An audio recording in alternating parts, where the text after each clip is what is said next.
time in as many minutes. Maya would be here soon. When the gentle knock came, his heart performed its now familiar joyful leap. He opened the door, and there she was, dusted with snow, her cheeks flushed pink, her smile a beacon that warmed him more than any fire ever could. "You walked in this," he chided softly, brushing the melting crystals from her hair with a tenderness that made her eyes soften.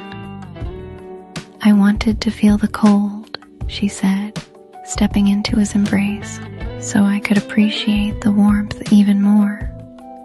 He helped her out of her coat, his hands lingering on her shoulders. He poured her a mug of the hot chocolate he'd been keeping warm on the stove, the way she liked it, with a pinch of cinnamon and a tiny marshmallow. She took it, her fingers curling around the warm ceramic, and her gaze fell on the coffee table.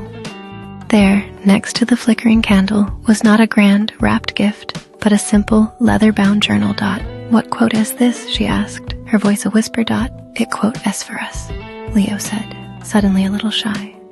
"I thought we should start writing our story together." Maya opened the cover.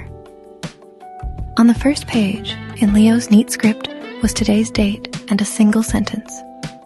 "The night it snowed, and you brought all the warmth with you. Tears, bright and happy, welled in her eyes." She set down her mug and reached into her own bag, pulling out a small, flat package. "It seems we had the same thought," she whispered. Inside was a simple, polished silver picture frame, and in it, already, was a photograph. A candid shot of the two of them from their picnic 2 weeks ago, laughing with the sun setting behind them. She had been carrying it with her, waiting for the right moment. Leo looked from the photo to her face, and the love he felt was so immense it was almost a physical ache, a sweet, expanding pressure behind his ribs. He didn't kiss her then. Instead, he took her hand and led her to the sofa, pulling a thick woolen blanket over their legs as they sat facing each other. For the next hour, they simply talked. They spoke of small, inconsequential things, the book she was reading, the song he couldn't get out of his head, the way the snow made the world outside seem hushed and new. But in the space between their words lived a profound understanding. He would refill her mug before she even realized it was empty. She would tuck the blanket more securely around his feet when he shifted.